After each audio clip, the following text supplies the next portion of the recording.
It's a good group. Yeah. Oh, we are live. Live. We are live. Hello, everybody. Hello, everybody in the chat. Everybody who is here. Hello, hello. Hello, everyone. Hi. Oh, my goodness. All right, so let's officially get this started. Hello to everybody who is joining us. I am joined here by, as you can see, the lovely, lovely cast of the Owl House. We are celebrating the 1-year anniversary to when the finale aired on the day of the eclipse, which I think is very fitting.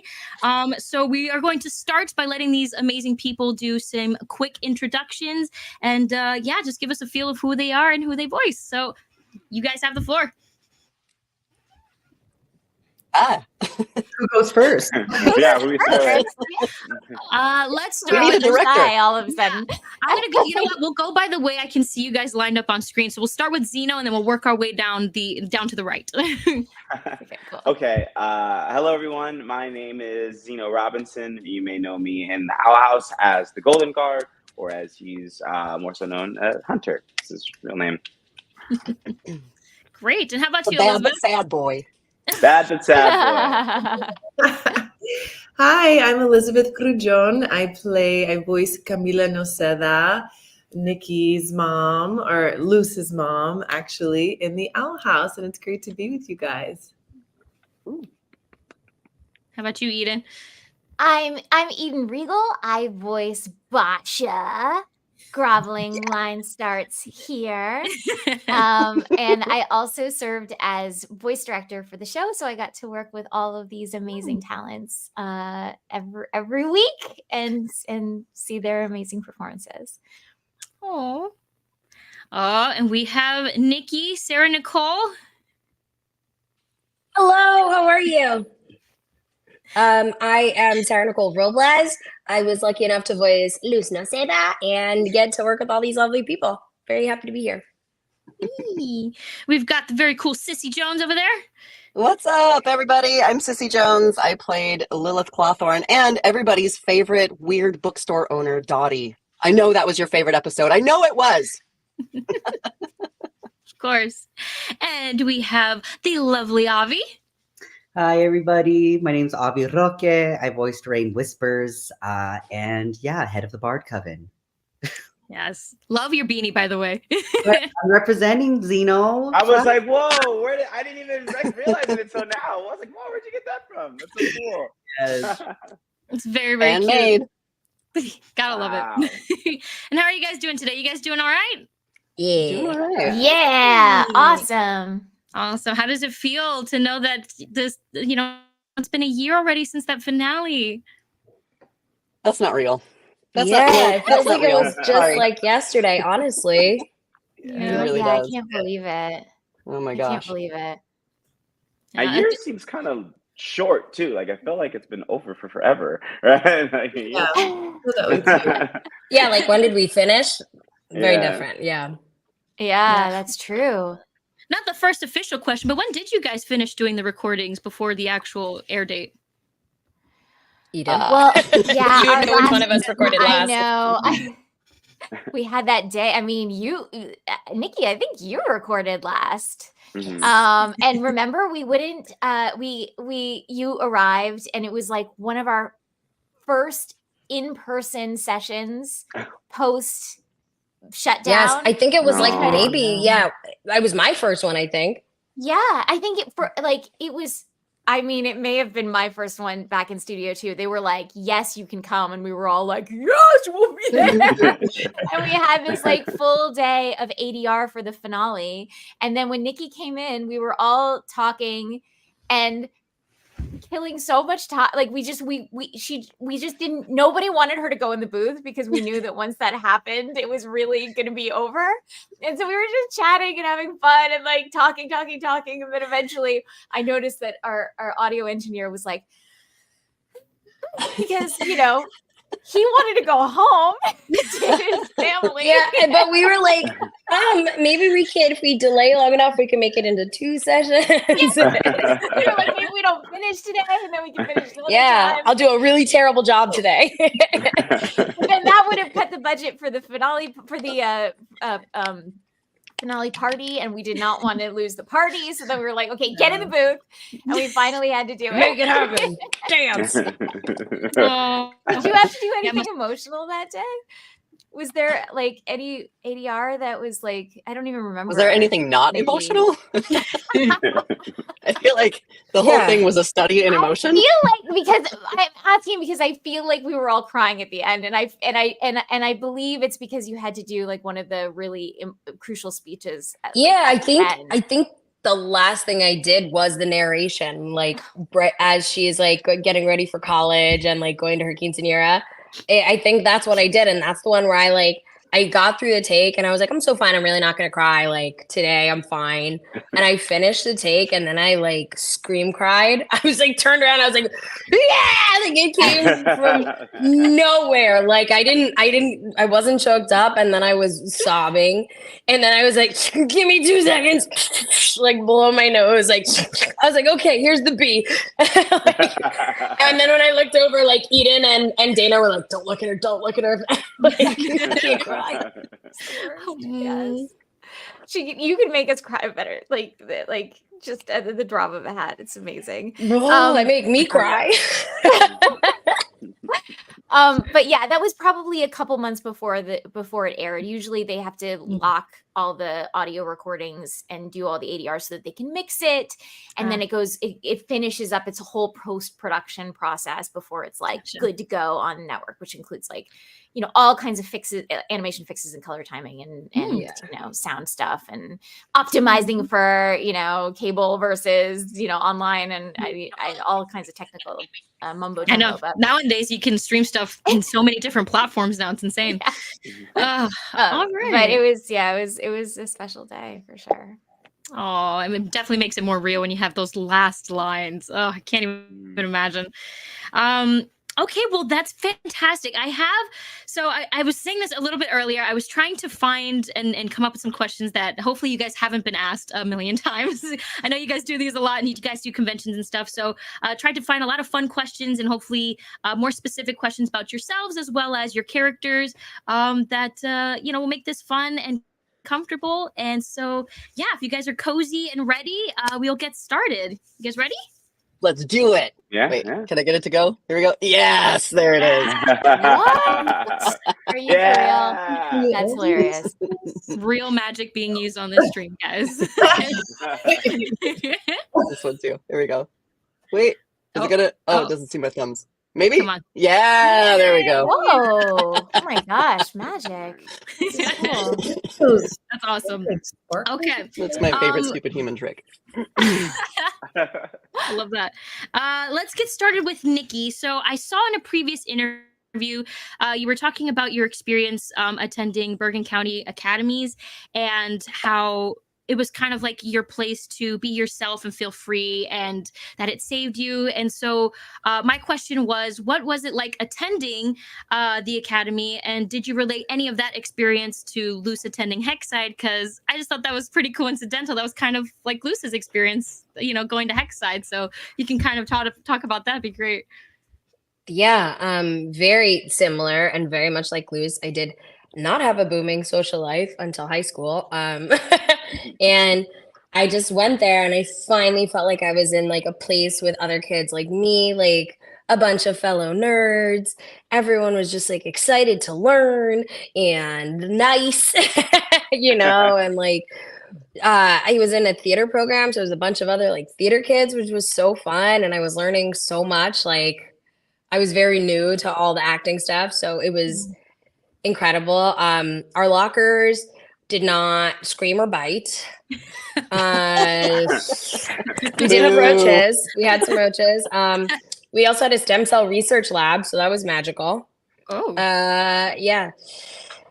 Let's see. Yeah, I made my best friends there. We're still close. I met my husband. So yeah, I also found love in high school. So was there anything Luz kind of went through that you were like, oh my God, this was almost exactly like my experience. Well, Oh not my exactly. gosh, the Romeo and Juliet thing where she's pulling out her guts. That was my first play ever, but I was Romeo and I had to like throw all these daggers. And then one time I gave myself a bald spot, and when I died, it was like under the stage lights. The bald Ow. spot's a longer story. It was not, and it's not the one you'd expect. I had a bald spot right here. When I died under the stage, I could feel them like burning it. And so like when she was talking and they were looking at her, I went like, and just like let my hair fall over it because I could feel like that golf ball white spot roasting. So, it was like that last knee jerk, nerve ending reaction after the yes, literally. It's like, oh, she's convulsing. That's all it was. I don't know. Change, Yeah, never ever change, please. Get my good side. Certainly not my bald spot. I had like a comb over for months trying to hide that thing. Oh, well, that's really cool. I'm glad you got to have that experience. It sounds like it was Yeah. really, really cool. I mean, it led to so many great things, so that's awesome. Pilt's character. Oh, pun intended. Yes. I'm done. Good night, everyone. Good night. No, that's great. Just like Sissy said, don't change. Don't ever change. Never. Oh Ever. man, that's cool. Okay. Next we'll go for Zeno. Again, I was trying to do some research on previous interviews you guys have done. So my question for you was, can you elaborate further on your inclusion of anime voice acting when it came to your performance as Hunter? What is that? Can you elaborate on that? Yeah, I work in a lot of anime for anybody who doesn't know, and I did a lot of it before working on the Owl House. So we, when we were, I think it was like one of his first chase scenes with Luz, and I remember like they offered to, like, Eden offered to have me like do one like effort at a time, but because I like have done anime before, I know how to like take a whole run. So I was like, oh no, just give me the whole thing. And then I did one effort that I thought sounded too. Usually, like directors try to differentiate like Western sort of acting sensibilities, like with the efforts and the sort of the anime sound. And I did one sound that I felt was too anime for the show, but everybody's like, no, more of that. And I was like, oh, okay. Yeah, Dane was like, no, do more. So eventually I was like, oh, so like Hunter is essentially just like an anime emo boy, like your Sasuke of the show or something like that. So like I kind of started approaching a lot of, especially like when he was the Golden Guard, I started approaching a lot of that as more like on a more like Eastern anime edgy sort of feel. Oh, that's great. It definitely adds to his character. I think Hunter has like probably some of the most like quotable moments of the show. Right. Yeah. So I'm glad everybody was on board, because usually there's like this very distinct separation. So I was really happy to be able to incorporate some of that into Hunter's character. Oh, It worked so cool. well. It Right? really Yeah, did. right. Like, you were so perfect for that role. Oh, So perfect. Thank you. Oh my God, yeah. I think Hunter would definitely be an anime fan as well. 100%. Very fitting. Yeah. My life is darkness. Yeah. Oh. Going through all his He'd be moments. full LARPer, like cosplayer, Oh, showing up to all those conventions. Yeah. And, like, Yeah, he would never want to leave the seriously, human realm.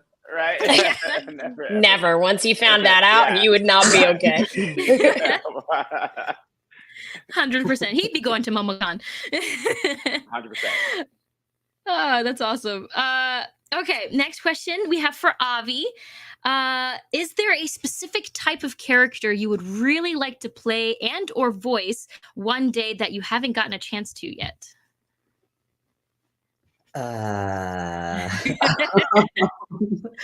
Yeah, I mean, honestly, I'm just open to anything at this point.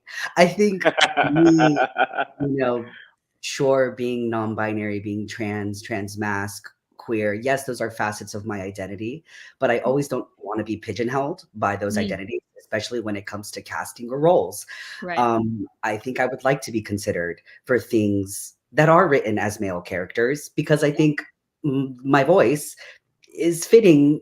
It's in that pocket now where I feel like I could do that, and I'm not, and I'm open to that. So I think expanding upon the opportunities is just a general thing. So honestly, sure, my dream would always be to continue to play trans roles, non-binary roles, but that it's not about that. That's why Raine is so special to me, because it wasn't about them using they, them pronouns. It wasn't about that. So more characters where I can just exist. It's normalized, and the narrative or the storyline or the arc has nothing to do with being trans or being non-binary, would continue to be my dream roles. Aw, that's great. I don't know why. I would really love to hear you play a villain. I feel like you'd be so good at it. Yeah, sure. They were. They got you.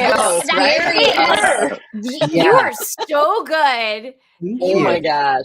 Literally, Like, when the episode chills. came out, I was texting Avi. I was like, yo, you're normally good, but like, that was spooky, guys. I think that's a good point, Elijah. To get more specific, I would love to do more sinister, dark. Yes. Yeah, You and have it. You Really- definitely You're have your surprisingly bad good guy. at it, actually. Yeah. At being the Yeah, I sweetest wanna- person on earth. Like, Right. You know, like the funny thing is, like, villains are all I get. Like, my kids are like, "Do you ever play a good guy?" And I'm like, "No, that's not." Lilith turned into a sweet little cinnamon roll by the end of it. Yes, full cinnamon Cancel roll. on Twitter. Who hasn't been canceled on Twitter? I mean, Twitter. It's like a rite of passage. Right. Yeah. I definitely think Avi made like the entire fandom feel some things when they were possessed by Bellows. So Right? I'm just saying. Anyone doing some casting out there, voice casting, you need a really cool villain. Yes. Give the people what they want. Look no further. Very cool. Oh man. Okay. Next questions for Sissy. Since you played Lilith and Lilith kind of became this like cool aunt or like cool family member, the question for you was, did you have a cool aunt or cool family member that you looked up to growing up? absolutely, yes. Yeah. So my first job as a voice actor ever was Katya in The Walking Dead, Telltale's The Walking Dead, and she was very much based on my Aunt Kim, who is like one of my favorite human beings on the planet. She's just got this great big heart, and she's kind and loving, and she has the best laugh. And we travel all over the place together. She's like my soul mom in another world. You know, she's my favorite. And so I brought a lot of her like fun and goofiness to Lilith as well. And she just always sits in the back of my head whenever I have like a fun, like maternal auntie type of character. Aw, that's really sweet. Very cute. Well, shout out to Auntie Kim, huh? Yeah. I'm here with my cool Aunt Lucy. I'm in her house right now. Hi, cool. Oh, everyone says hi, cool Aunt Lucy. Sorry, yeah. So if you see me, she's You're Puerto Rican as well, right, Nikki? yeah. You call it Titi? Titi Lucy? Yes. Oh yes. Same. Titi, and I also have a Titi Tati, which is people. Yeah, when my husband, he's like, "What do I call her?" And I was like, "You just call her Auntie. Like you don't need to do all that. It's okay." She you know knows. I had an abuela tata, so I feel you. Abuela tata. You have a tata, Titi. Tita, My husband's family is Adita. Taiwanese, and Titi is little brother. So like his brother has a little boy, and everyone calls him Titi because it's little brother.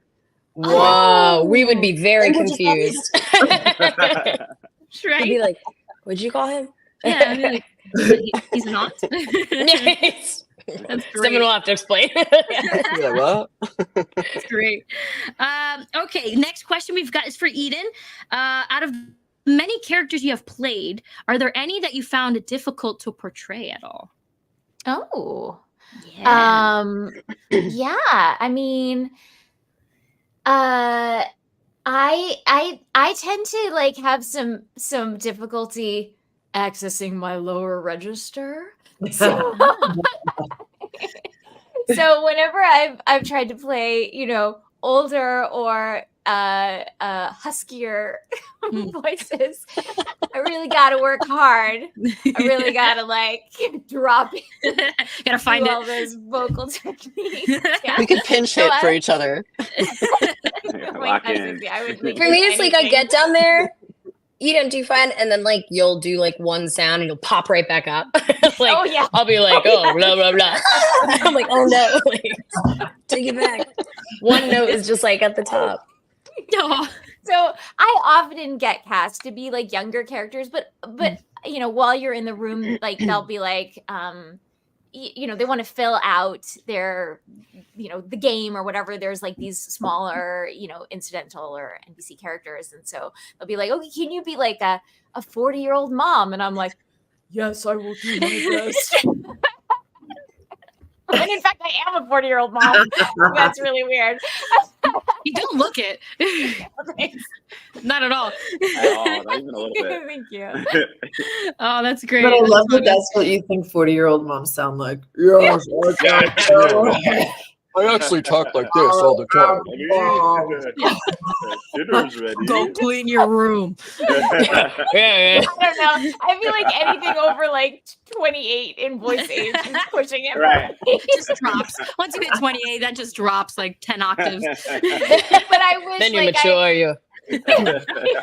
I've done like a lot of vocal training, and like it's like I can get access to my lower, and I always feel like such a badass when I'm speaking like in my lower register. Like that is like where the real power is.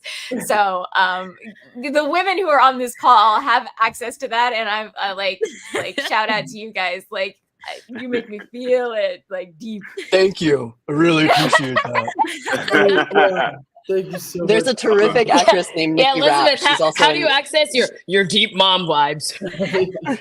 Thank you, sweetheart.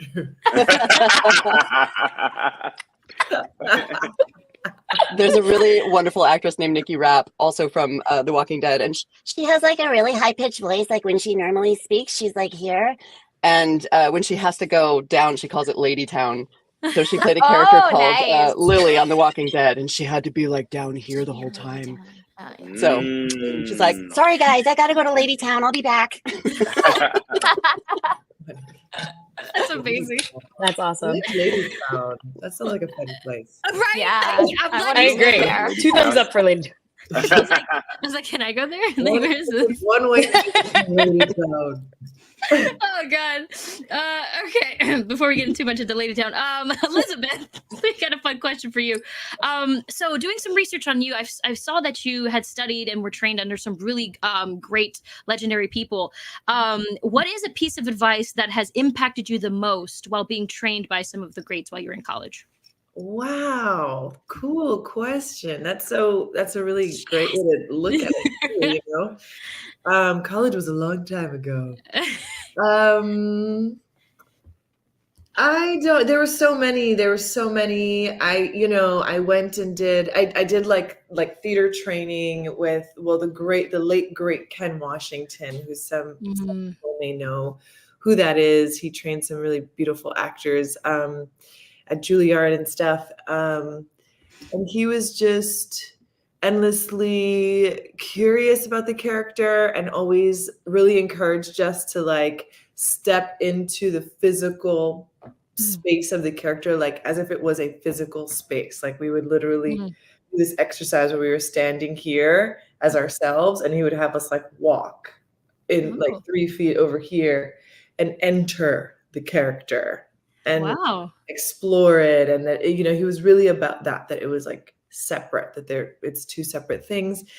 So that's really a fascinating. I don't necessarily like do that anymore because I actually feel like the work that comes up is always strangely aligned with me and what I'm working through in my personal life at that time.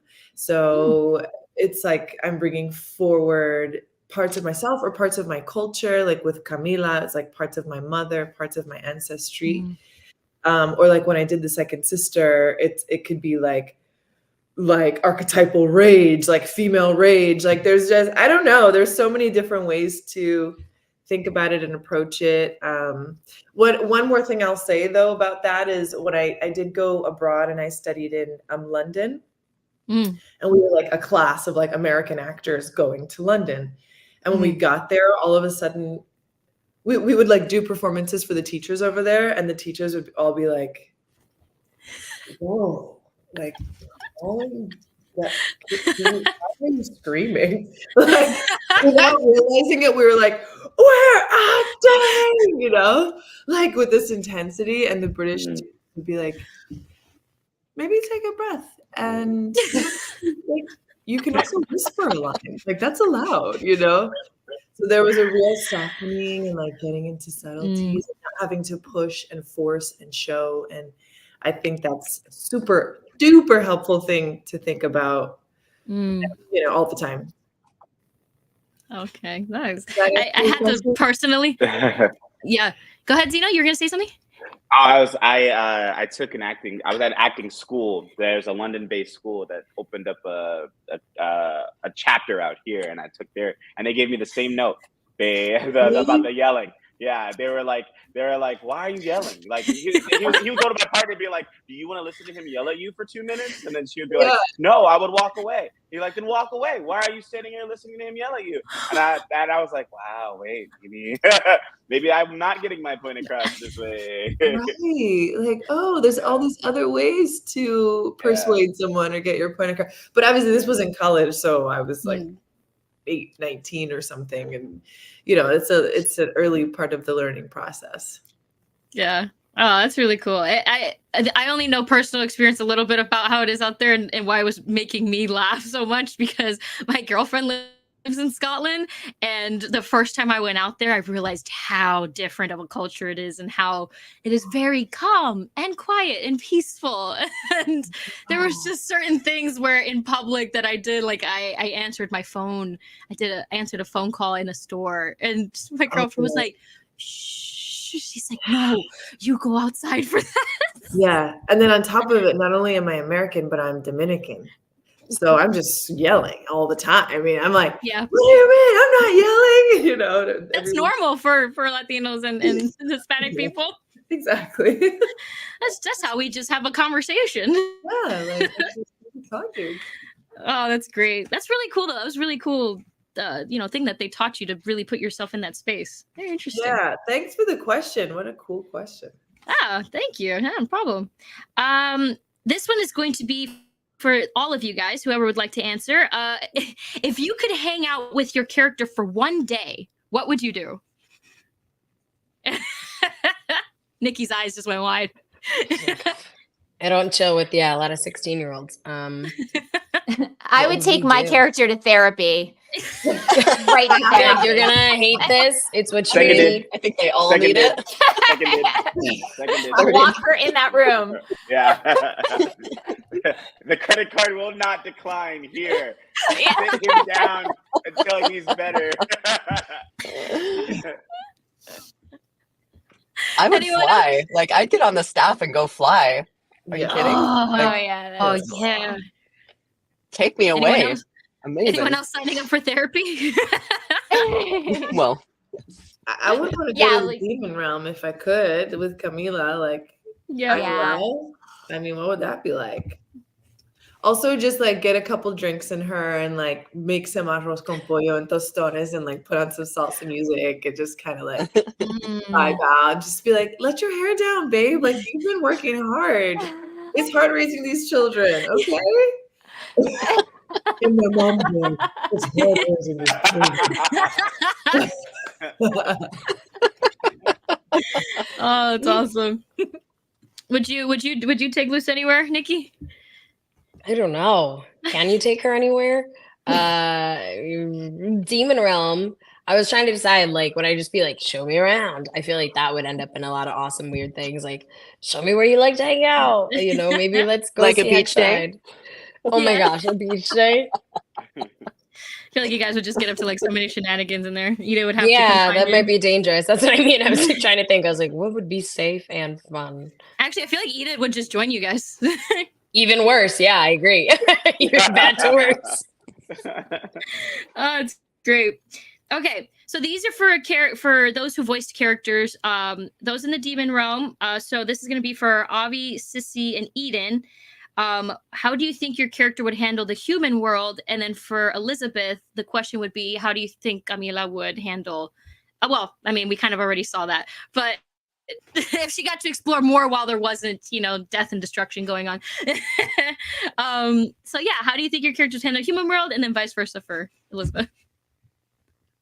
Oh, I think Lilith would go full nerd. She would have a notebook and a pen, and she would be walking around like madly scribbling down every single thing she could. She'd be stopping people on the street and asking them if they've had apple blood, and like she would be an absolute menace.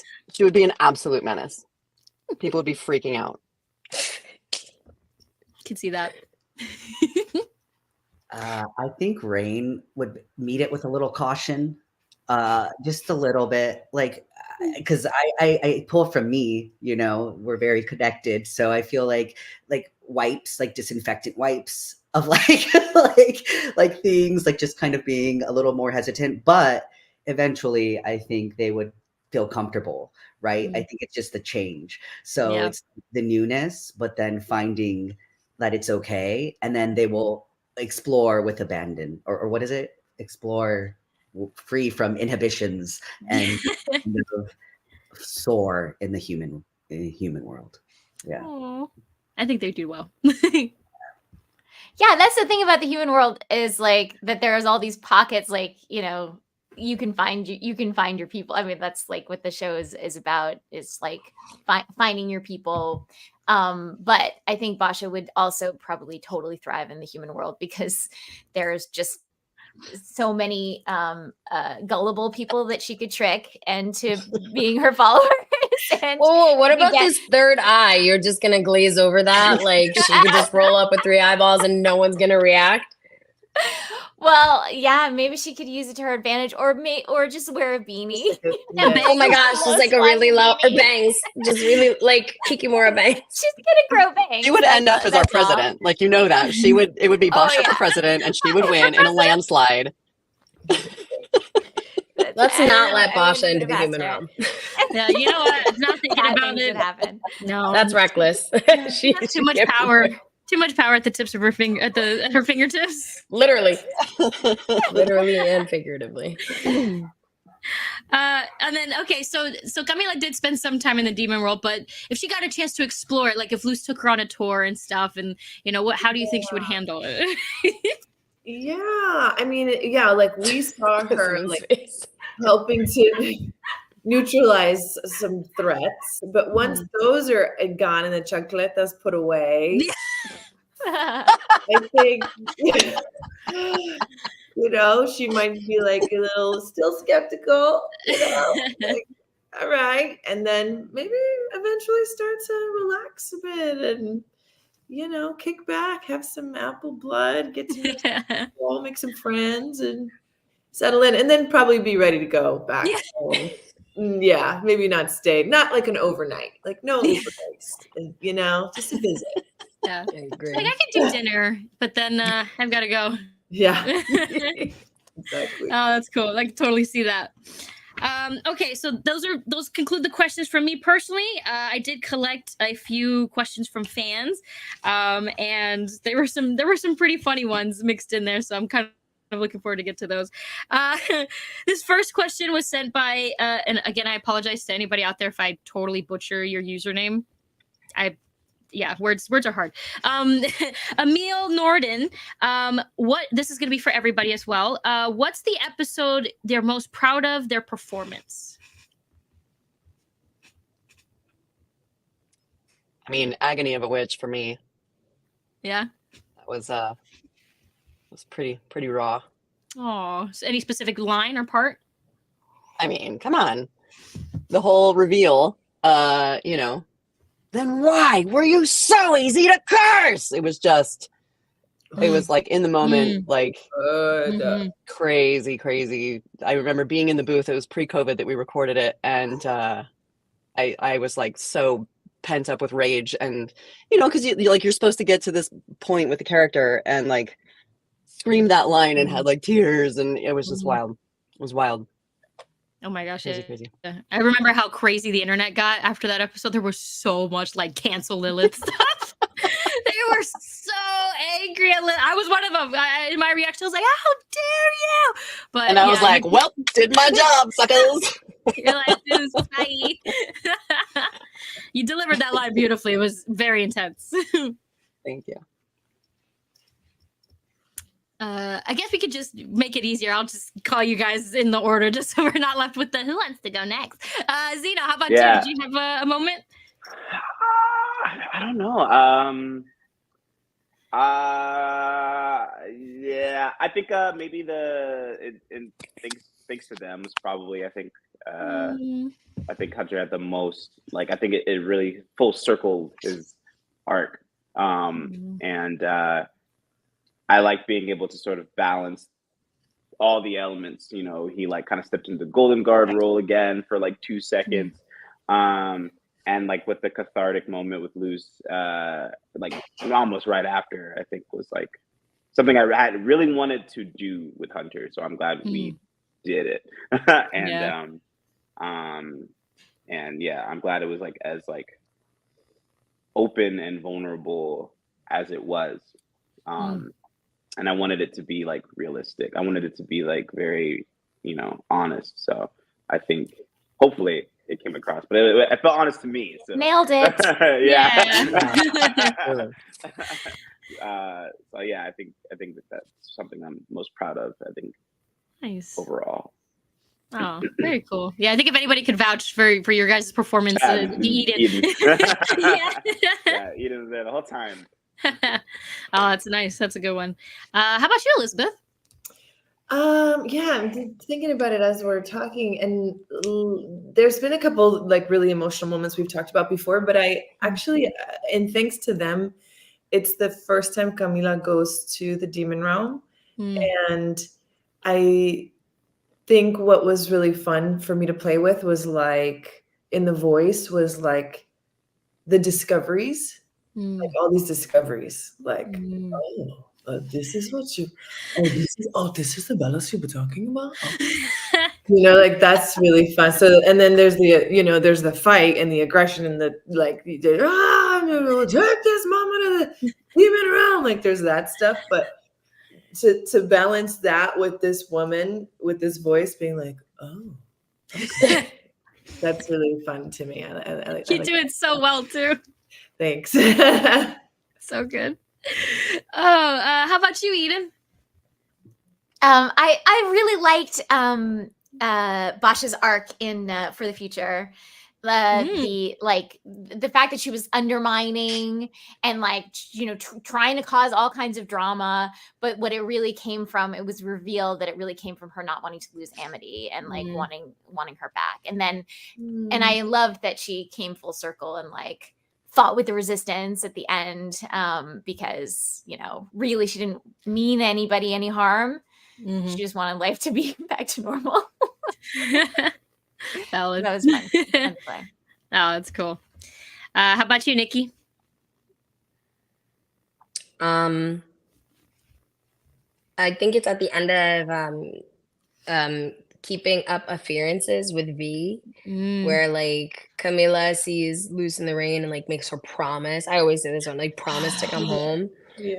I just thought that was like so heartbreaking because it was like all of her worlds colliding, and Elizabeth had already made me cry when I heard her part. So I was like, you know, I just thought it was a really beautiful. I don't know. I love that whole episode. I love because we were like, we had no idea what V was going to be. Like, was she this insidious character? Like, who was, you know, impersonating Luz? So I don't know. That whole episode was just really cool for me to get to do. I don't know. I loved that one. When we recorded that, I was like, I can't wait to see this one. I was like, this is gonna be a good one. Yeah, that was a good one. It was, guys, both of you made me tear up. How about you, Avi? Yeah. Also, I realized my mic situation was all off. Can you still hear me? Yeah. Yeah? Okay. It was using my computer and not the mic. Oh no! Oh, I thought you sounded good before, though. You did. You sounded good. Yeah. And you okay, great. And you still Thank sound you. really good. Yeah. All right. You sound all right. better now. You sounded Thanks, everybody. now. Thanks for alleviating my insecurities. Okay. I would say it's kind of like I always say this just because Raine was my first voice acting job for animation. So that very first episode that I recorded, which was Ida's Requiem, it was just kind of, that was my first go at like getting to like do that. So it But you did come in swinging. It wasn't just like a casual like character appearance. It wasn't. It was pretty full. It was pretty like solid. And then at the end, I think what I remember is like with Raine being possessed, I would say the internal battle of getting Bellows out. I think that was really, I don't know, I guess like from an acting standpoint, that's kind of like, you know, I was summoning the fight to like be true, to be like my full real self again, and to get that demon kind of out and that guttural response and to feel free, you know? So I don't know. I think that was a fun moment. And it's funny that Zeno said the like anime kind of effort things. I remember we were recording Eden, and it's like I had to run up the stairs. Oh yeah, you know, and then like with the door, some door the whole opening. sequence. That was like an endless sequence of effort. So we were like, okay, we're gonna do this. I feel so bad. No, but it was. I think you were like, okay, yeah, that's. I didn't know there's differentiations around like what an anime sound is and versus what not an anime effort sound is. But anyways, that was just fun to explore, and it was a learning moment for me. And yeah, so this whole experience was just wonderful and everything. I'm just so fortunate and blessed that this was my first voice acting job for animation. Wait, can I ask Yay! from you guys, like, what is the difference? Because I don't know between like the effort. Yeah, and Hit us, Zeno. You got all of us in our heads now. It's anime, and it depends really on like the anime directors, and like, you know, there's like a very old school early 2000s sort of sound for anime efforts, and it's. Can you give us like 2 examples, like if you got punched? So a punch in anime is right, like there's a sort of guttural, whereas maybe oof is an more like American sound, right? You know, so it's like more like hyperbolic, like it's more like a lot. Yeah, like in a lot of the anime, especially the original Seiyu, was the term for voice actor. They tend to be very, their emotions are on 10 almost all the time, and it's on their and they wear them on their sleeves. So it's always like the efforts are very, I don't want to say exaggerated, but they're very heightened, right? So like a breath, like even like a gasp, right? A gasp for us is or right, but a gasp for them is you know, and so it's like, you know, they sometimes they'll hold the gasp. Yeah. Oh my god, I want to get those actors in a room with Elizabeth's British actors. And you both got me so in my head, and I was like, okay, what am I doing wrong in anime? And then Elizabeth's got me. I'm like, and now everything I do is loud and over the top, and I gotta reel it in. Absolutely nothing. A lot of anime like nowadays call for more like grounded like sounds. But like there was a very, very specific stylistic thing like back in the day. Like if you listen to I feel like for Hunter, like he's trying so hard when he's like in his Golden Guard stuff. So that's like super right, where he would be like, like he's trying everything. Yeah. And he's just, I feel like he does wear his emotions like right on his sleeve. Oh, no matter how cool he tries to be. Yeah. Totally. He's like always angst, and like this anime is so much angst, right? It's like 80% angst. So it's like that's just all he's doing all the time. You know? And Dana has said that there's like a total anime influence in like Pokemon, like 100%. Luce's transformation, her like evolution is like completely Pokemon inspired, and like, and then when you get your powers, like that's like completely like completely all anime. Full anime. Yeah, it's just all anime. Even the fight scenes, down to the fight scenes, even I think the fight scenes for sure. Animated. Yeah. Oh yeah. Like, very anime influence. Oh, that's great. It definitely comes across too. All the magic and energies and the glow ups, the evolutions. Yeah. It's the best. That's great. Okay. This one is an interesting question. It's so random, but I love it. This was submitted by the Crafty Shack. What would your character? This is gonna be for everybody. What would your character's favorite human realm drink be? Coffee, tea, strawberry banana smoothie. Let's get creative, guys. Okay, Luce is already in the human realm. She has ADHD. It's coffee or like matcha. Caffeine. Would it help to cancel her out, or would it just amplify? I mean, usually it's both. Like it helps us focus, but then also sometimes too much is like turns us demon realm. And then I don't know. Also, I could always take a nap. So, But just side note, Nikki's entrance into the booth and all of her liquids is a thing to behold. She's got the large coffee and the water, and usually some kind of a matcha something. Because Luz requires though. Luz, you're always like, okay, she's fighting demons, and then she's flying, and then she's 16 years old. So Luz is like a cold brew plus a giant gallon of water plus like some tea with honey after I'm done screaming. That sounds like Nick. Yeah. Yes. Are you a coffee person? You are, right? Oh my God. Yeah, I'm Puerto Rican. I'm like, I'm a morning cafecito. I'm a before bed cafecito. I'm literally. I just finished my coffee before I got here. Yeah, I got here. I finished my coffee at my mom's house, and I was like, "Oh God, I knew I should have stopped and gotten another one." Like, I don't know why I don't have one. Yeah. Okay, so that's fitting. How about you, Zena? What do you think Hunter's human realm drink would be? A Red Bull? I don't know why that was. I forgot to say. I don't know why he feels like he's an energy drink guy, like a monster, like ripping a monster. The other one, yeah. Like I was like, oh, he would. Because he's like, I don't know, I feel really fast whenever I have energy. Like he'd be really fascinated on the effects of. Yeah, energy. and everyone would be like, "Yo, chill out, Hunter. Like you had 3 of those. Like you're not." They give you wings. They give you wings. How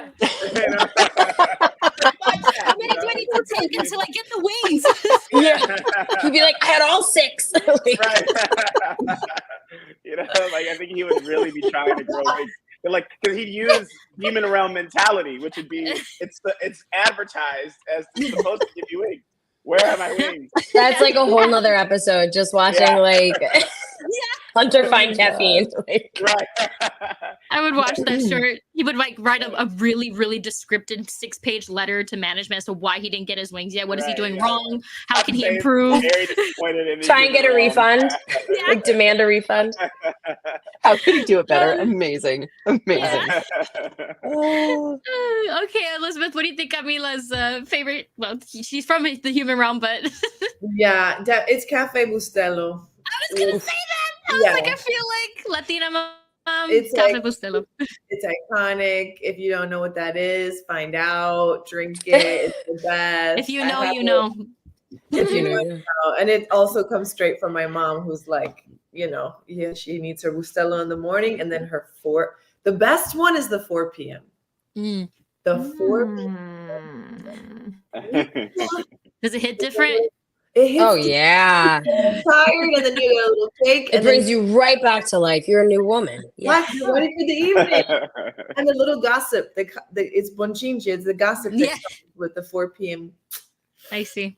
It's special. Yep. It's deep. All the tias, they get together and do the afternoon bonchinche of the day. Yeah, exactly. So classic. How about you, Ida? What do you think Basha's human realm drink would be? I'm kind of torn. I mean, either she's just like a giant Slurpee girl. Yes, like one of the XXO one. That's genius. She's like big goal. Or I was also thinking maybe popping boba, because she's got the third eye thing, and she might be like a little eyeball centric. It's like a little strawberry acai, popping boba. It gives her a power trip. Yeah.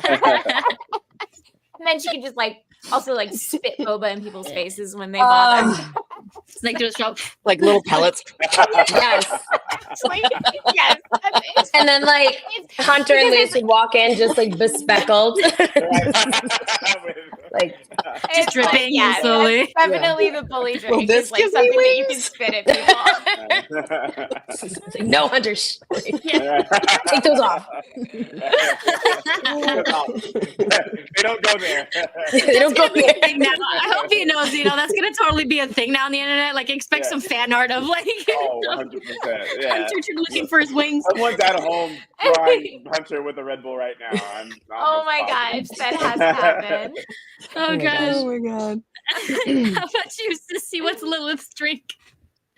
I think it would be a pina colada because she would think it would be like the cool thing that everybody drinks, right? Like there's a song about it. Yes, she would hear the peach song wine once and be pie. like, well, I have to have it. And she'd be like, well, this is the thing that everybody likes. I should drink this forever. And then she'd, go off on a tangent about how her mom never loved her. It'd be amazing. And this is again, Luz would walk in and be like, how many of those did you have? That's the problem. Don't judge me. Are you my mother? Because that sounds like an awful lot of judgment. I could see her with all the different umbrellas, like she's slowly Yes, putting in her hair. Oh my god. She pulls it. Amazing. Look what I got. Okay, that needs to be somebody needs to draw that as well. Like Lilith. Drunk Aunt Lilith. They're like Drunk Aunt four pina coladas.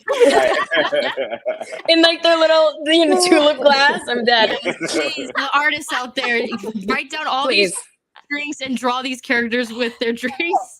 How about you, Bobby? What's Raine's drink? Yeah, I think Raine has a sensitive stomach, so kombucha. Kombucha. And I think amazing. they're brewing their own kombucha. I was gonna say absolutely. If Raine would be in like a spot where like they have like their fresh tapped like 12 types of kombucha. Exactly. Guys, I think God. it's eclipse time, Is it? isn't it? Is the eclipse happening? It's 10. Oh, I don't have glasses. I'll burn my retinas. Yeah. Has it darkened outside? It's I'll look at pictures on the internet later, I guess. still pretty bright, but yes, eating go find out for us. Maybe sometime, but Guys, Let's please check feel it out. free if you guys want to go take a peek and see if you can see it. Well, can't look at it. I don't have glasses. Don't look at the eclipse if you don't have glasses, don't look people. at it. You could do like the paper trick. You like poke a hole in a paper and hover it, put your back to the eclipse and hover it over another Listen, paper. if you want to risk your retinas with a piece of paper, God bless you. It's not I. No, it's you not look me. at the paper, not the eclipse. I think we all know I would do it wrong and I would burn my retinas. Also, I love your jacket. I ordered one on Etsy, Thank you. but it came from like Italy, and then I think it's just a children's large. So it basically is like here on me. I was like, damn it. oh no. And they're like, oh, you Yes, can it's mail full- it back. I'm like, it's gonna cost more to send it back to Italy. Oh, the glasses. I just looked, so it's fully happening, and like you guys, yeah, but I think it's gonna last for a little bit. So, Okay. Elizabeth is out. She's like, now it's a joke. But yeah, if you make a pinhole camera by sticking a hole in like you can take a piece of paper and like tape a piece of tinfoil, and then you stick a hole in that and just hold it over the ground. You can see it. I have a Hooty sticker. You can use that too. Did you say I have hold a- it to the ground? Just put it in. Sorry. Yeah. So like if you can make a pinhole camera by like just taking a piece of paper and cutting a hole and like taping tinfoil, and then just like take a pin and poke it through the tinfoil, and you can hold it up and you'll see it projected. You'll see it Oh, projected. son of a on the ground. gun. Yeah. Aw. Everyone's gone. I don't know where things are. The pinhole, but just like projected on the ground. Don't look at the sun. Nah, not directly. I was Most sending my people kids say to that. school this morning. I was like, just don't look at the sun, okay? Whatever you do, don't. Yeah, don't look at it. I think it definitely looks like darker here. I mean, like it looks sunny, but I just texted my mom, like, Mom, it's happening, go see it. Yeah, I feel like Texas is gonna get like it's going like on an arc like from Texas to Maine or something like that. But so the rest of us only get. Did you see it, partial. Elizabeth? I can't see it from where my house is positioned, but I think it's going to go on for another hour. I think it's gonna go on. Yeah, so we can probably see it after. Okay. I think it might just be just starting, so maybe like the full peak I think might be in another 45 minutes or something. Okay, we'll try and get through these quickly. I don't think with the timing, I don't think we'll get through all of them, so I'll try to just pick out some of like the coolest or funniest ones. Let's see here. So that was great. I loved that. Oh, we have a special question from you guys may know her. Hey, Rebecca Rose.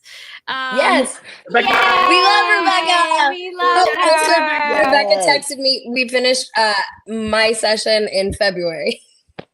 Oh, February. Nice. Yes. Oh, okay. Because that was like the first time she met. Well, she didn't even meet me. Like the first time we met via Zoom, and she got to witness my nervous breakdown. it was such a pleasure meeting you guys at MomoCon last year. You guys are like so sweet. Yeah, Rebecca, shout out to you. I know you're here. Hello. Her question was, this is again for all of you guys. If you ate a Palismen, what do you think it would taste like? No. Ooh, Damn it, Rebecca. You knew this would upset us. No. No. I've experienced No. enough Palismen eating. Yes. ingesting Jonathan Reese is in trauma. here. No bellows. Boo. Or Matthew Reese. Just ignore me. Right.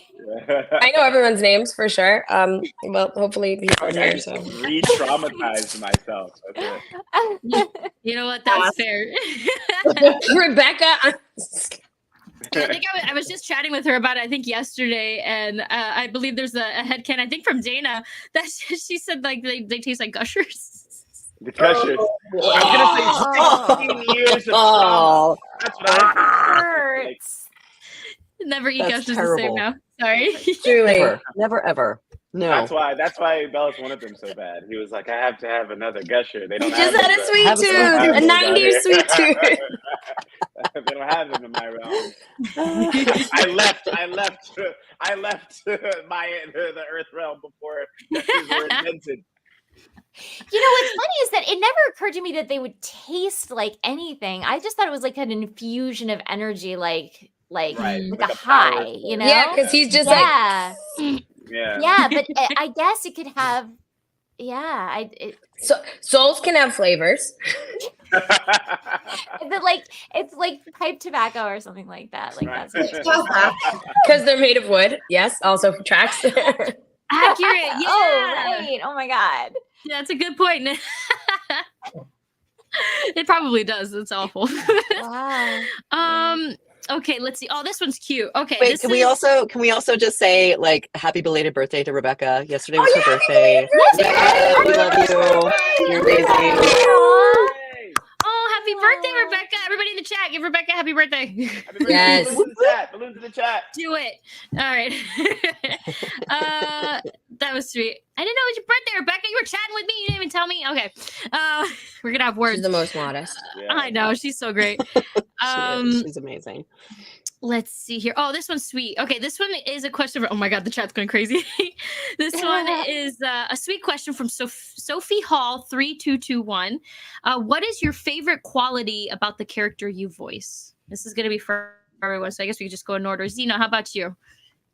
My favorite quality about Hunter is I think he's just really loyal. I just think no matter what it is he's just like really loyal and dedicated. When he sets his sights on something, he's pretty relentless. And I just think he has like a really like deep well of like complexity in him. And half of that well is angst, but the other half is real heart. And I love that about him. Mm-hmm. Oh, that's so cute. How about you, Elizabeth? I love how Camila loves her kid so much that she's willing to step past herself and her own limitations, her own fears, her own ideas, limited ideas, or a better way to say it is her own comfort zone. Yeah. To keep pushing past to connect with this kid and love this kid and support this kid. I think that's something that's resonated with so many people, and I think it's like the most touching thing in the world. Yeah, and just be a kid again, it's kind of like Hook, she's learning how to be a kid, just say yes. That was so sweet. Yes to life. How about you, Eden? Sorry, I'm emotional now. Oh, sorry. It's fine. Basha doesn't have a whole ton of great character traits, but she is a really strong athlete, and she really does not give up in the I like how powerful she is. That's definitely what I admire about her. Valid skill prowess. Yeah, that's fair. She's badass. Yeah, in that she is.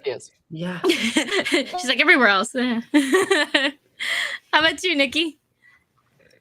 I think I like that Luz doesn't have an ego. yeah, she's unapologetically herself. I don't think she knows any other way, but like when she messes up, she has like no problem taking the blame and apologizing and like owning or trying to fix, you know, what happened. Like when she gets Amity fired, like she's gonna get her, you know, like she fixes things. Yeah. And, you know, like when she thinks that she let down the demon realm and is endangering all her friends, she's willing to let go of everything she loves because, you know, although misguided, like she thinks it's the right thing to do. And she thinks it's what she has to do to protect them. Like it's just not easy to put your own wants and needs aside sometimes and really apologize and be the big, you know, like, and be, I don't know, like be wrong. She can just be wrong. That's not easy. Oh, yeah. It's definitely something that makes her such a great character to watch too and relate to. It's really nice. How about you, Sissy? I think, you know, Lilith obviously had a lot of faults in the beginning, but I think her ability to admit her wrongdoings and really go to the depths of like her soul and to try to figure out how to be better, you know, whether that was like being a better auntie or being a better sister or forgiving her parents. You know, she had a lot of growing up to do, and I think that Dana gave her such a beautiful way to do that. I really love that about her. That's cool. How about you, Avi? Yeah, I think I love that we got to see Raine be a little like with the stage fright and like a little, you know, maybe have some of that shyness when it comes to being in front of public or awkwardness in social settings, which is so real. But then I love that we get to see them kind of transform a little bit and step more into like this fierce protector role, this like hero role, and really finding that confidence, which I think is really, really beautiful and pretty cool to see. You know, it's again such a multifaceted character. Again, so more than just, you know, I don't know. It makes it a full experience, a full human experience of a person. So yeah, I loved all the things about them, and yeah, felt very genuine.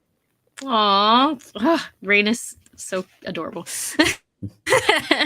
Definitely one of the like top. I think actually it's kind of hard to pick favorites in this show. Like all of the characters have such like lovable qualities about them, and they're so different. And you guys just did such a great job voicing them all. It's great. Okay, let's see here. This could be a quick answer that we could get. This was from Titan Blood, Oregon. This is a question for Eden. Did Basha ever say sorry to Willow or Luz? My bad. No. My bad, y'all. Love means never having to say sorry. Oh. Dang. She probably just kind of skipped over that. Hey. He's like, I'm sure I said it at some point. I don't know what you guys are talking about. I thought it, but, you know. Yeah. You guys just have bad memory. I said it. She'd be like, I'm sure they know. Yeah, I'm sure they know. I helped them. I didn't, you know, I didn't kill them, so clearly, like... They're still alive. They're still alive. You're like, you're fine. That's funny. Okay. This question is gonna be for the cast again. It is submitted by U11VY39. What was one of the hardest episodes to record for you? Zeno, we could start with finale. you. Oh, the finale. Ooh, okay. Yeah, I think in the same breath, it probably was things with thanks to them. Yeah, I think that was like I think we had to take a break at one point. We're like, all right, let's see how to reset. I just think like Hunter had just gone through a lot, and it continued. Like I was like, oh man, that was really cathartic. And then it got worse, and I was like, man, like he just doesn't catch a break. He doesn't ever like. And so there was just like a lot of like like emotional ups and downs that like needs like time to, you know, and yeah, and I think it was, you know, I think at the time I also kind of knew it was ending too, so I was just like, this is getting there. We're getting there, you know. Aww. Yeah. Nice. How about you, Elizabeth?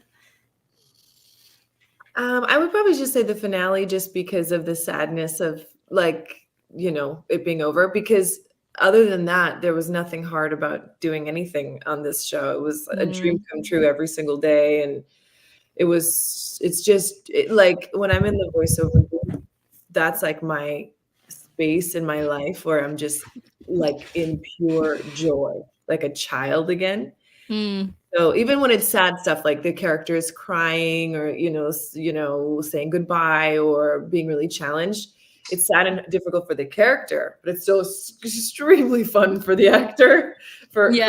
So the only time that it was hard was when the actor had to say goodbye, and then it was just, but it's even that it's a beautiful type of hard. It's just gratitude and love for this, you know, wonderful experience. Aw, it's so sweet. How about you, Ida? I feel like a lot of your answers are going to be that finale, huh? How about you, Ida? I know. Well, yeah, going to theme. Yeah, the finale. I mean, it was hard in a number of, and I'm definitely like probably speaking more in my role as voice director, but it's a movie. You know, the finale it's a film. It's not like, you know, oftentimes even like in animation we get to do like 11 minutes or 22 if we're lucky, and this was like a full like almost hour of television, and it dealt with some really deep emotional and like Dana had built so like it was the culmination of like so much deep storytelling that it was all really like everybody was so invested, and there was so much ground to cover, and we got to kind of like it to go that's where we were like at the peak of storytelling, and then, you know, like Raine and Ida and Luz got to literally stamp Bellows, you know, the life force out of Bellows and like rid him of the world forever, and like just collapse exhausted. And like I feel like that episode was just so deep emotionally, and everybody brought so much, and we were also saying goodbye as a cast, and like we love each other a lot, so it was the feelings were all really real. Definitely came across. That ending, by the way, was perfect. It's just literally stomp the life force out of it. It's great.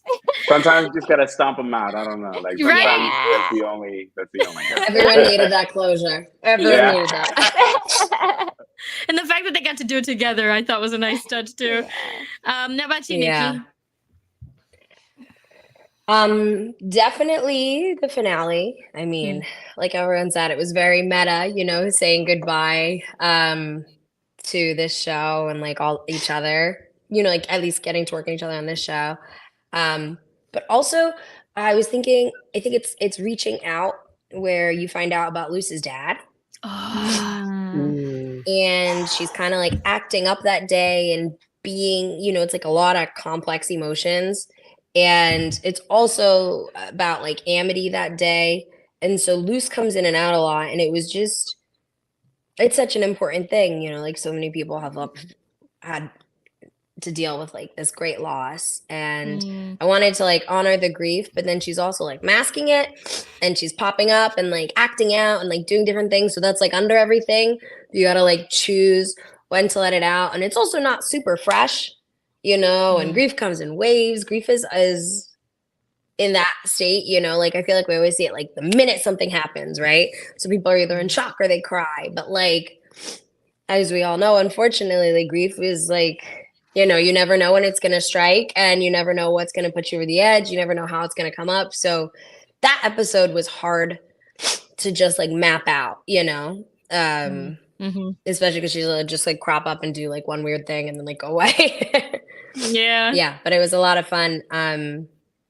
You know, like Elizabeth said, like work-wise as an actor to be like, okay. But it was not, and it was a big responsibility too, as was the finale. So that made them both very hard. You're like, I gotta do this right. Yeah. No, you did great in that episode. That was like, everyone had tears after that episode. My goodness. So I'm not gonna think about it. Sissy, what would you say? I mean, obviously the finale, and you know, Lilith didn't have much to say in the finale, except for that like dream sequence where she and her mother are like being awful to Ida again. That was really jarring to, you know, go from a place of like, I'm trying to make amends to like, I'm a terrible person again. But also, you know, for me, Agony of a Witch again, like I knew if I didn't stick the landing on that, it wouldn't work.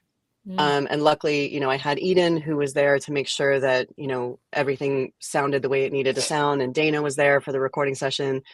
But that had to come across the way that it did, and so, you know, I just didn't want to mess it up, honestly.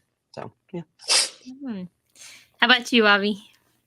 Not the finale. Just kidding. I'm just kidding. No, I was sure. Yes, and I'm gonna say Follies at the Coven Day Parade when Raine and Ida they have their duel. So like I think that was a moment again from an actor standpoint of just kind of being like, oh man, I have to tap into like really being so angry and mad at Ida, this person that I love and care deeply about. So yeah, you know, that was something. Yeah. Well, all of you guys completely nailed all of those moments you were just describing. So chat, looks like we're gonna have time for one or two more questions. So let's see what we got here. This one's cool. It's from It's Sherry 13. If you could give any advice to any character, not just the one you voice, who would it be, and what advice would you give them?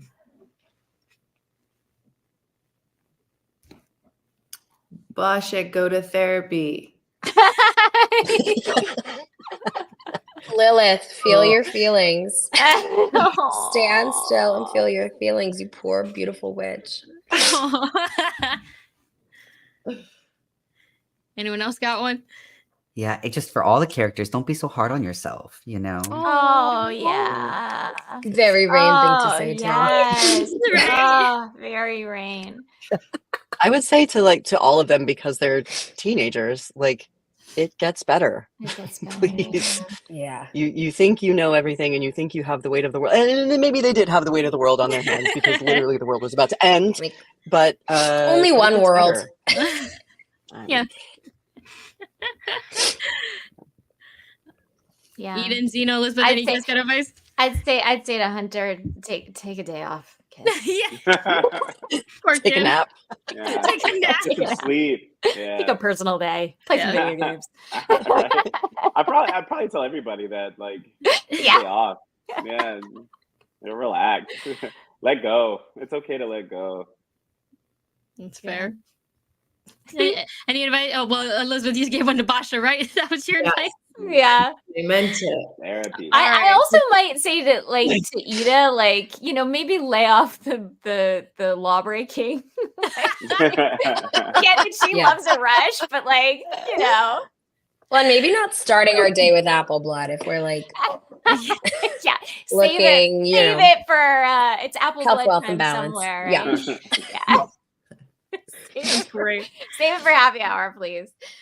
Oh man. Okay. And I think out of all these questions I have left, I think the best one to finish it off on, this is going to be from Erica Morgan 2464. Again, for everyone, what was your favorite Hooty moment? My favorite was the tea party. When he asked them if he wants to have a tea party, and then he's like saying like I'll be haunted by my actions forever. Like 11 out of 10. I love the like slow roll of Hooty and Lilith's friendship, where he's just like trying to break her down, and he like pops out. She's like, ah, you know, and then eventually she just gives in. And honestly, my favorite line of the whole show is when he says, "No witch is an island," and like that like seals the deal. Then they're besties. That's my favorite. Aww. So cute. I really loved the first appearance of the little hoot house, the little like travel Hooty. The Porta Hoot. That wait. That thing like just had me in stitches the first time I saw an image of it. Oh no, does she have You one? mean- Oh my Yeah. Does Lilith have a Porta Hoot? Obviously. It's like this. Oh, I love it so like, the much. sheer terror I, like, of don't wanna take oh it out. no, he can travel. Like he's not Yes. up there. There's you can't get away from Hooty. Oh, sweet boy. That's amazing. when he like rips himself out of the door, and you just see Luce go, oh. Yeah. Oh, that's another one when Amity like meets Hooty for the first time. You just hear like Luce go like, Amity, no.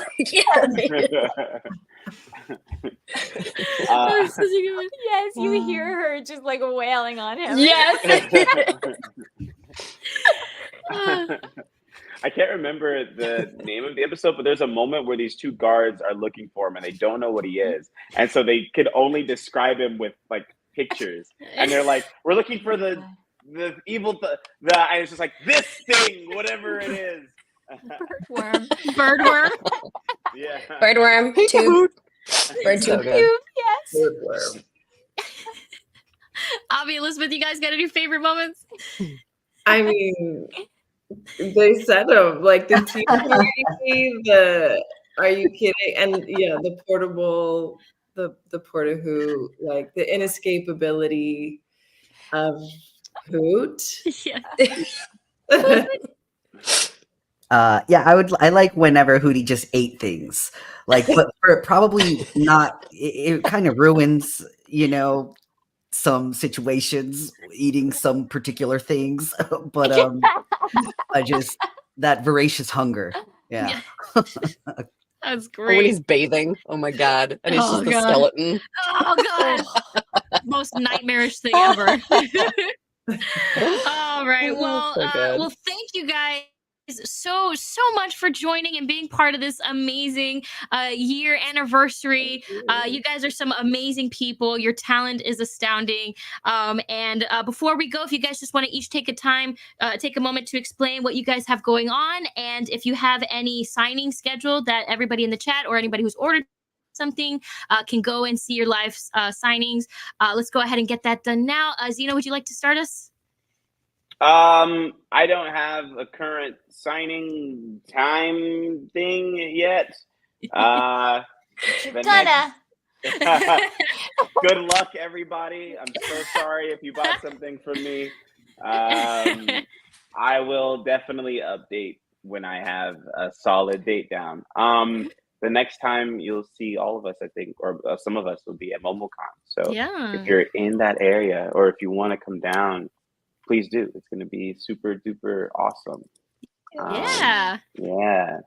Was there anything? Was that it? Was that everything? Did I It's get just it if you all? had any projects or anything you have going on, if you want anybody to check out or what you got going on. It's- We got I'm in facial this- expressions. I'm in this game that's out called Persona 3 Reload. It just came out like Ooh, cool. a couple months ago. If there's anybody who likes games about high schoolers fighting demons, then that is the game for you. Definitely the yeah. crowd for it. Yeah. Right. Awesome. Yeah. Cool. Awesome. Well, that's really cool. And I look forward to meeting you at MomoCon, by the way. And Big City Greens is having a movie. The Big City Greens movie is coming out really soon. They live scored it at on the Sony stage. It was pretty awesome. So look forward to that for the Disney watchers out there. Nice. Oh, congratulations, man. It's awesome. Yeah. It's exciting. Cool. How about you, Elizabeth? You got anything going on? Any signings coming up? So I'm going to set up my signing time for later this week, right after this. So it's not posted yet, but it will be. And I have, working on a new series on Disney called Primos. Yay! Primos! So amazing, you guys. It's going to be so epic. I'm extremely excited about it. And on that one, I play a younger person, not a mom. I play No mom voice. You're not my. You'll lay down. And I think you guys are just gonna love it. I think it's I really think it's gonna be just such a cool show. So that'll be coming out soon. Stay tuned. And I would just say to everybody who wants to keep tabs, please come join me on Instagram. That's where I'm most active. And I'll post, all my convention appearances, what new projects I'm working on, personal projects, different things I'm doing. So come hang out with me on there. Thank you. Yay. Well, thank you for being here. Congratulations as well. Thank you. Nice. How about you, Eden? What you got going on? I have a signing scheduled for this Friday at 11, I believe. And I think there might be another one cooking up also. But so stay tuned. Like Elizabeth said, probably the best way to get updates on me and a lot of people here is Instagram, and I'm at Eden Regal there. And I'm voice directing a couple of fun projects that are, I think, just dropped new episodes. Haley's on it just did, and Young Jedi Adventures just did. And I've got another couple fun things in the works. So nice. Awesome. Yeah. Okay, everyone's going to get congrats because, these are all amazing things. How about you, Nikki? Anything new going on? Any signings coming up? They are imminent. Yes. I'm definitely not scheduled them. But when sorry, I've been traveling. I hope to do one this week and next week and be very on top of it. But yeah, I will post. I'll try to give you guys at least 24 hours notice. Also, I'm so sorry. I've been rubbing my eye and stepping off the camera. I'm allergic to cats. There's a cat here. Oh no. Oh, it's not going as I'd hoped. So allergy pill stat. Benadryl. I don't know where we they all just are. thought you were crying about the finale. Oh my god, I'm not. I'm so sorry. Yeah, totally. That's what I was doing. Lucy, get Benadryl. Lucy needs Benadryl really bad. I know, my lips are itchy. Okay. It's okay. We're saying goodbye. Sissy and I are working on a half live, half animated project about witches. So please watch it when it comes out. Please stay posted for more info on that. That should be working soon. I got some other stuff I can't talk about, but I'll post about it when I can. And yes, Instagram mostly, Snarkler. Nice. Cool. Congratulations. Thank you. All right. How about you, Sissy? And you'll be at MomoCon. Yeah. Oh my gosh. Yeah, I'll be at MomoCon. I'm also going to MomoCon, which is great. And I think I saw Isaac from SAC Anime on here, and he's going to be there too, and I'm super excited. I hope I get to work with you again. I am also mostly active on Instagram at Sissy Speaks. I currently have an animated show out called Ark Survival. I play the villain. Her name is the Gladiatrix. You're welcome. Ooh. If you haven't played it yet, Baldur's Gate 3, Starfield, bunch of other games coming out. I also am the CEO of a startup company that's trying to do ethical AI and voiceover. So if you see our voices on random websites, please don't use them because that takes away our ability to earn a living doing what we do. Yep. But yeah, keep an eye on the news because it's coming big. Awesome. Cool. I didn't know you were Baldur's Gate 3. I played that. What? In the absolute. Yay. That's awesome.